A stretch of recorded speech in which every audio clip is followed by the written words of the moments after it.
Salut les filles, eh bien nous revoilà pour la 4e partie de notre quilt au mystère Avril bout de fil spécial Noël. Voilà, donc je vous montre la 4e partie qu'on va terminer ensemble. Voilà, je me recule parce qu'elle est un petit peu grande. Voilà, je pense que vous la voyez bien. Voilà. Donc, il y a plusieurs choses. On a de l'appliqué par ici, on a un petit peu de broderie. Ah, je m'aperçois que j'ai oublié de faire la boucle de ceinture. Ah, vous la verrez à la fin du quilt. Et là, nous avons donc une broderie. Le Père Noël arrive qui sera à faire à la main. Donc pour ce faire, je vous ai gardé qu'on va faire ensemble la fin de la guirlande comme ça, parce qu'elle comporte en fait 3 couleurs. Alors déjà, je vous donne les couleurs. Le milieu, c'est du fil étoile. Là, vous le voyez bien, voilà. C'est du 436 étoiles. Et les branches que vous voyez ici, les petites épines, c'est 2 verres différents. Alors là, j'ai pris du 733 et l'autre, j'ai complètement oublié le numéro. C'est un vert sapin assez foncé et j'ai vraiment mis un fil de chaque. D'accord? Voilà. Ce qui fait qu'on a l'impression d'avoir 2 couleurs systématiques. Voilà. Et bien, écoutez, je vous propose de passer sur la planche. Alors là, je vous montre. J'ai déjà fait toutes mes pièces. J'en ai appliqué certaines. C'est juste pour vous donner un petit peu une idée de l'ordre qu'on va utiliser. Donc, je l'ai placé, oups, voilà. Je l'ai redessiné en fait sur le dessous, vous voyez, pour arriver à le placer bien correctement. D'accord? Pareil que sur le dessin que j'ai créé. J'ai dessiné ma phrase, voilà. Donc là, du coup, vous n'aurez plus qu'à broder. Un petit mot sur les appliqués. Les appliqués là-dessus sont quand même assez gros. Donc, ce que j'ai fait, j'ai pas numéroté parce que chacune va le faire un petit peu comme elle le sent. Les pièces du bas du manteau, en fait, c'est 2 pièces. C'est pas une seule pièce. On le voit bien sur le dessin. Voilà, c'est bien 2 pièces. Et ensuite, je vais vous montrer. Moi, je vais dessiner ce qu'il y a sur le haut. Tout ce que je vais dessiner, ce sera à broder, d'accord? Donc, on va lui dessiner le milieu du manteau. Voilà, on va le prendre comme ça.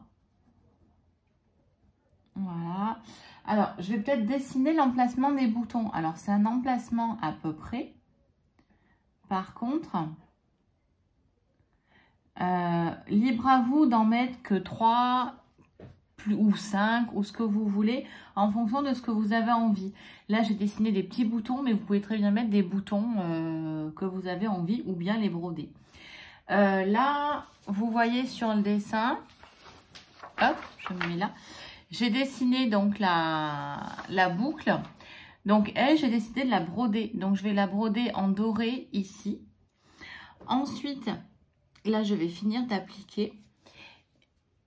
Et j'applique vraiment petit à petit, c'est-à-dire que j'ai fait ces 2 pièces-là en premier, ensuite j'ai mis le haut, ensuite j'ai mis la ceinture, ensuite j'ai mis le visage, la barbe, la moustache, le bonnet et le dessus du bonnet, d'accord? Ensuite, on met les mains et les manches. Les mains et les manches pour qu'en fait on ait une bonne superposition. J'ai glissé les bottes sous le blanc du manteau, d'accord? Donc que vous dire de plus? Je vais utiliser du point de chaînette, tout ce qui est branche.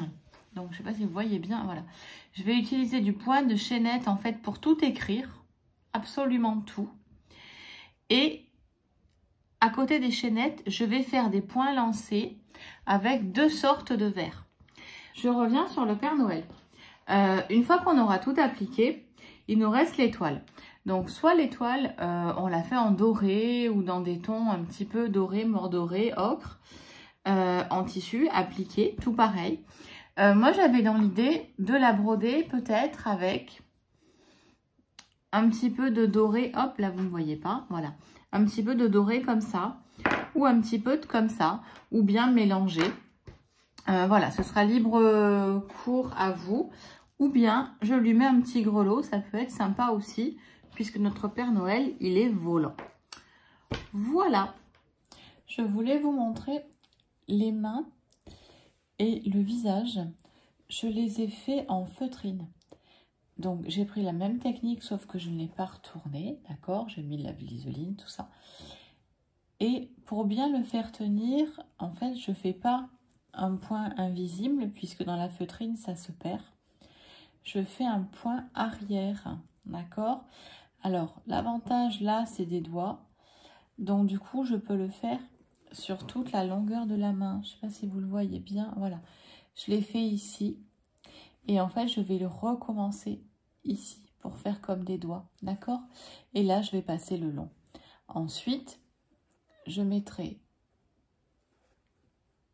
la partie blanche par-dessus et je le coudrai à point invisible comme normalement. Alors, comme je vous le disais, j'ai brodé toute la guirlande et je me gardais la fin pour vous montrer comment le faire. Donc là, c'est là que j'ai pris mon fil étoile 436, d'accord? Et je fais donc un point de tige, tout simplement à 2 brins, comme un fil de coton mouliné normal, d'accord? Donc avec le cercle, je vous confirme, c'est bien plus facile. Les points sont bien plus jolis. Et c'est aussi plus rapide. Alors, là, je termine ma lettre. Et quand j'arrive au bout de ma lettre, comme là, je vous dis quelque chose, alors c'est léger, hein, d'un tout petit peu plus épais. Au lieu de faire du point de tige comme ici, je fais du point de chaînette. D'accord? Donc là, effectivement, je vais faire toute ma branche avec un point de chaînette assez lâche, que ça fasse un petit peu plus épais. Honnêtement, c'est une affaire de goût. Si vous voulez tout faire en point de chaînette ou tout faire en point de tige, c'est vous qui allez choisir. D'accord? Voilà, donc le point de chaînette, je vous le remonte. Comme ça, vous le voyez bien. Voilà.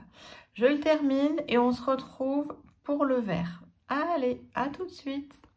Nous revoilà pour faire les 2 épines en même temps. Enfin, je dis 2 épines. C'est 2 fils que j'ai pris en même temps pour faire les épines. Et je fais simplement des points lancés. Un coup d'un côté, un coup de l'autre. D'accord? Hop. Alors, quand ça tourne, c'est un petit peu plus difficile. Mais vous verrez, on s'y fait très bien. Donc, vous faites une petite dans ce sens-là. Vous sortez de ce côté-là. Et hop, on fait l'épine suivante. Et on essaye de ressortir de l'autre côté du trait marron pour pouvoir aller faire une petite épine. Je ne sais pas si vous voyez bien ce que je fais. Hop, je vais le retourner. Je vais créer mon épine ici et je vais aller là où je veux commencer la suivante. Donc, vous voyez, je sors de ce côté-là. Ensuite, je descends ici pour faire mon épine et je vais venir de l'autre côté de mon bois pour faire une plus petite épine.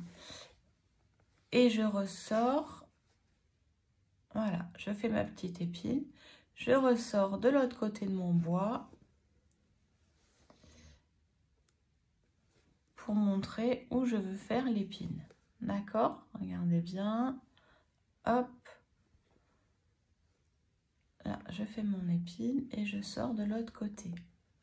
D'accord? C'est vraiment un jeu d'enfant.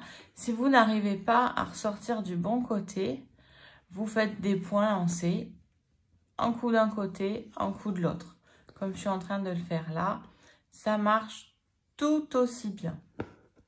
Voilà. Moi, c'est vrai que j'aime bien aller, voilà, un coup d'un côté, un coup de l'autre. On gagne un petit peu de temps. Après, il faut bien viser. Et puis, si on n'y arrive pas, et ben, qu'est-ce qu'on fait? On découle et on recommence. J'ai décousu beaucoup de fois pour arriver au résultat que je souhaitais. Hein. Donc, n'ayez pas peur. Si vous voyez que ça ne fonctionne pas, et bien évidemment, il faut démonter pour remonter. On n'a pas bien le choix. C'est du travail de Pénélope. Mais effectivement, le résultat est quand même bien plus joli au bout. Voilà. Hop. Plus c'est grand, plus c'est facile, hein, évidemment. Donc, vous voyez, là, mon trait a l'air plus épais, tout simplement parce que j'ai fait du point de chaînette. Voilà. Donc, un coup d'un côté, un coup de l'autre. Oups, je suis passée dans un nœud. Et je continue et je vous montre à la fin. À tout de suite. Tout à l'heure, je disais que j'avais pas mis ni la boucle, ni les boutons. Alors, les boutons, je n'ai pas trouvé ici ce que je veux. Donc, j'irai au magasin lundi. Je pense que je vais mettre des petits boutons noirs, tout simplement. En revanche, là, j'ai envie de mettre un point de Boulogne. Donc, c'est un point où on met les 6 brins de fil du moulinet, d'accord? Hop. Et je vais tout simplement le surpiquer. Vous voyez, le point est immense, hein, je peux passer mon doigt dessous. Et je vais le surpiquer en petits points dorés tout le long de la veste. Donc pour ce faire, je me mets bien sur le trait qui est tracé à intervalles réguliers. Vous voyez, mon trait est ici. Je suis sortie là, je vais en face sous mon trait et je descends un petit peu plus loin. Et je continue ainsi de suite, d'accord? Ce qui fait que ça va m'ensaucissonner ce petit fil à intervalles réguliers. Alors la régularité, c'est vous qui la donnez. Hein. Là, je vous avoue qu'en faisant une vidéo, la régularité, je ne l'ai pas forcément. Bon, vous avez l'habitude de mes chiens. Il y en a un, je pense, qui essaye de monter. Voilà.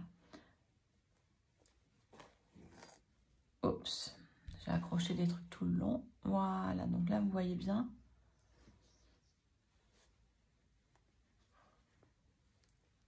Hop. Je ne suis pas régulière du tout. Donc, je pense que, voilà, je vous montre le point. Mais je pense que je le referai moi sans vidéo, ce sera plus facile. Voilà.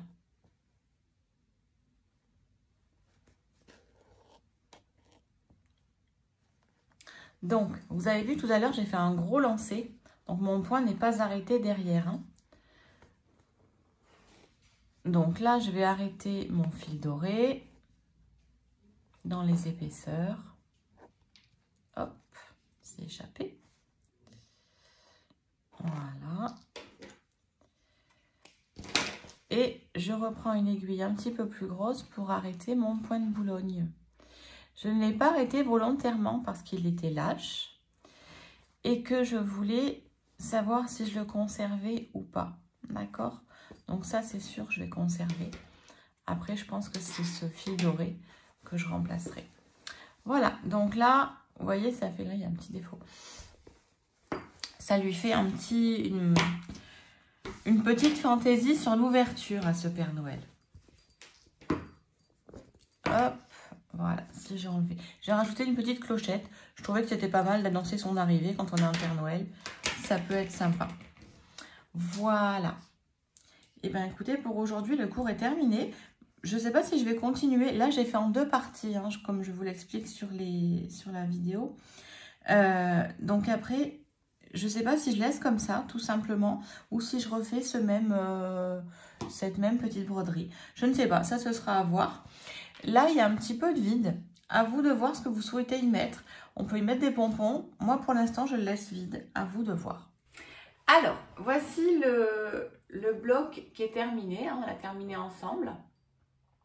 Voilà. Donc, comme vous pouvez le voir, là, on lui a fait une broderie supplémentaire. Ah oui, là, j'ai pas fait la petite boucle. La petite boucle, elle est dessinée sur le dessin que vous allez télécharger sur Facebook.